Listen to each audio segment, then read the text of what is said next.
Hello guys, welcome to my channel. बहुत बहुत स्वागत है आपका। आज हम कलेक्टिव रीडिंग कर रहे हैं कि कौन है वो जो सबसे ज़्यादा जलता है आपसे, एक्सट्रीमली जेलस है। जो divine ancestor master spirit guide, please reading को करने में आज मेरी हेल्प कीजिए। ये कलेक्टिव रीडिंग है, देखते हैं क्या आता है।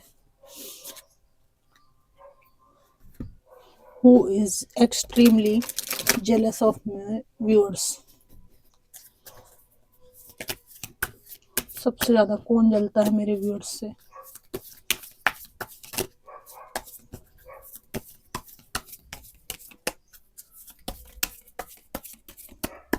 Thank you divine, thank you so much.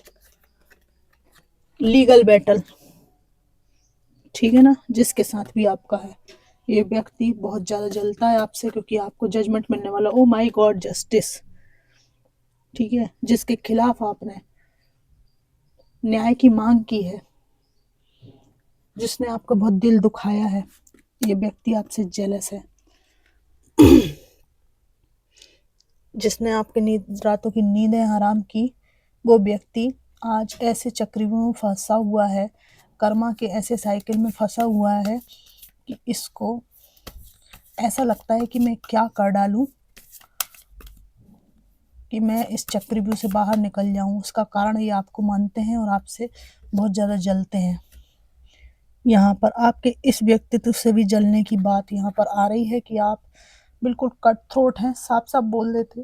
कोई डर नहीं है आपको किसी से, क्योंकि कोई अपेक्षा भी नहीं है आपको। एक बचकाना मूर्ख व्यक्ति आया है जिसको अपनी इंस्टेंट ज़रूरतों से मतलब है, और ये व्यक्ति आपकी लाइफ में आना चाहता है, लेकिन आप बिल्कुल डिफेंसिव हैं।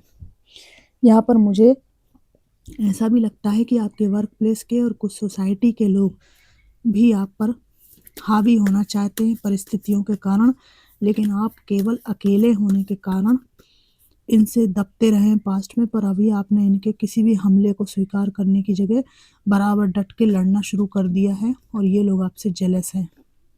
एक इंसान जो ओल्ड एज की तरफ जा रहा है, डोमिनेटिंग व्यक्तित्व है इसका, ईगोस्टिक है, ये आपका बॉस भी हो सकता है। ये आपसे जेलस है क्योंकि आप इनसे दबते नहीं हैं। जो बात जैसी है साफ साफ कह देते हैं। आप कह देते हैं भाड़ में जाओ, हम दूसरी नौकरी कर लेंगे, ठीक है, लेकिन तुम्हारे तलुए नहीं चाटेंगे। हम अपना काम कर रहे हैं, इसके अलावा हम आपके हाथ पैर नहीं दबा सकते। एक व्यक्ति जो आपके मूव ऑन करने से बहुत दुखी परेशान है, और इसने आपको पास्ट में अकेलापन का शिकार बनाया है। ये व्यक्ति देखकर कि आप अपने दिल का प्यार अब किसी को बताना नहीं चाहते, आप अपनी ज़िंदगी में खुश हैं। यहाँ पर एक ऐसी बात भी है कि जब आपकी प्रेगनेंसी थी या बच्चा बहुत छोटा था, तभी आप इस व्यक्ति से अलग हो गए थे, ठीक है, और तब से, और इन्होंने कर ली है रीमैरिज, ठीक है, ये कहीं और सेटल हो गए हैं, इसलिए आपने इनसे वॉक अवे किया है। और इसके बाद में ये अपने अधिकार जमाते रहे हैं आपके जीवन पर बच्चे को लेकर। तो आपने कहा है कि भाई जहाँ शादी की है, जो कुछ किया, वहाँ नए बच्चे पैदा करो, उनको पालो पोसो बड़ा करो, ठीक है ना, इधर झांकने का क्या मतलब। तो ये लीगली जो क्लॉजेज होते हैं उनको लेकर आपको परेशान करते रहे हैं। हालांकि इनको ना आपसे मतलब है ना अपने बच्चे से मतलब है। आपसे मतलब है बस दो चार काम के लिए, वो फाइनेंस हो सकता है, शारीरिक आकर्षण हो सकता है, बस ये सब चीज़ें हैं, ठीक है। अपने फ़ायदे और मेंटल पीस के लिए आना चाहते हैं, फिर निकल भी लेते हैं आपको ऐसे मरता हुआ छोड़कर। तो ये व्यक्ति आपसे जेलस है कि अब आपने ये सब है ना गेम खेलना सब बंद कर दिया। आपने बोला ठीक है हम अकेले हैं, ठीक है, जो कुछ अच्छा मिलेगा परमात्मा से मिलेगा, और जो कुछ अच्छा मिलेगा वो संसार को दे देंगे, जितनी क्षमता होगी, बस आप निकल लीजिए यहाँ से।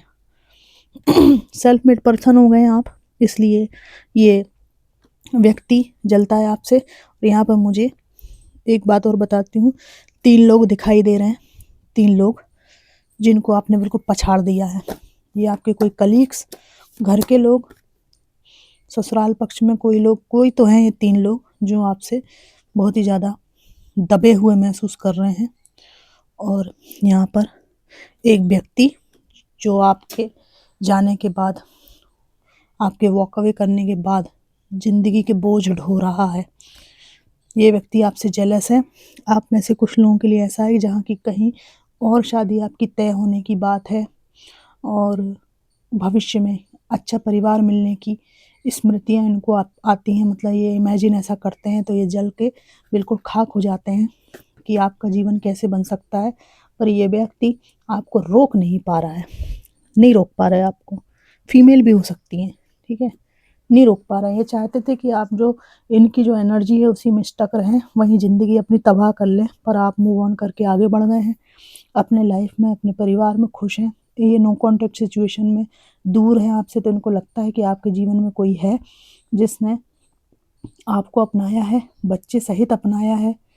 या अगर आप मेल हैं तो आप कैसी भी स्थिति में हो, कोई व्यक्ति है जिससे आपको मॉरली, मेंटली सपोर्ट मिल रहा है और आपको प्रेम मिल रहा है, इसलिए आपको आपको इनके प्रेम की याद नहीं आती। मतलब ये व्यक्ति जो है ना बहुत ही मैनिपुलेटिव है। मतलब आप अगर इनसे दूरी बना लें तो उसका कारण यही होगा कि आपको कोई और मिल गया। मतलब इनकी जो सोच है ना तो माशाअल्लाह है।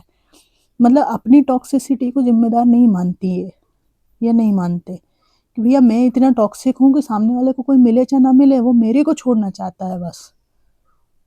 इनकी जो सोच है ना, सोच बहुत ही गड़बड़ है। तो ये व्यक्ति आपका घर बनने से, परिवार बनने से, आपके कहीं अटैचमेंट होने से चिढ़ते हैं। और थोड़ा बहुत नहीं चिढ़ते हैं, बहुत ज़्यादा चिढ़ते हैं। गजब की इनको चिढ़ है आपसे कि आपका जीवन कैसे बन सकता है, आप कहीं क्यों मूव ऑन कर गए। ऐसा क्या करना चाहिए इन स्थितियों में आपको? पास्ट में स्टक नहीं होना है आपको, आगे बढ़िए। इनको जो सोचना है सोचते रहें, ठीक है? ये व्यक्ति आपके कंफर्टेबल नहीं है तो इसको छोड़ के आगे बढ़िए। और जो लोग आगे बढ़ चुके हैं तो निर्णय सही है, डिवाइन कह रहे हैं। एक्सपेक्टेशन वाला कार्ड आया यहाँ पे। यहाँ पर आपके लिए संदेश है, when you accept too much no one measures up, ditch your list, want what's real। Unrealistic expectation मत कीजिए किसी से यहाँ पर, और ना ही किसी की एक्सपेक्टेशन अनरियलिस्टिक है उनको पूरा करने में लगिए। हल्के फुल्के रहिए लाइफ में, ठीक है ना? आप कोई क्या कहते हैं, वरदान दाता नहीं है, ठीक है? कि किसी ने बोला ये लाओ तो आपने निकाल के दे दिया, वो लाओ तो निकाल के दे दिया, ठीक है ना? आप दूसरों की एक्सपेक्टेशन पूरे करने में अपनी पूरी ज़िंदगी भी तबाह कर लेंगे, तभी आपको कुछ नहीं मिलेगा। अनसोशल होने से बचिए, सोशली इन्वॉल्व होइए, दोस्त यारों में थोड़ा घूमने जाइए। जजमेंट यहाँ पर ये भी आया निर्णय कि जो कुछ सही है वो दूध का दूध और पानी का पानी हो जाएगा। आपको इस बारे में कोई चिंता करने की ज़रूरत नहीं है, आपका कुछ नहीं उखड़ने वाला है। तो फ्रेंड्स, ये थी जनरल कलेक्टिव रीडिंग कि कौन सबसे ज़्यादा जलता है आपसे, है ना? ये रीडिंग आपको कितनी मैच करी ज़रूर बताइएगा। आपकी शांति से यहाँ पे बहुत ज़्यादा दिक्कत है, ठीक है ना? अपना जीवन बना लिया है थर्ड पार्टी के साथ में, पर आपकी शांति से बहुत दिक्कत है। आपका कहीं घर ना बन जाए, इससे दिक्कत है।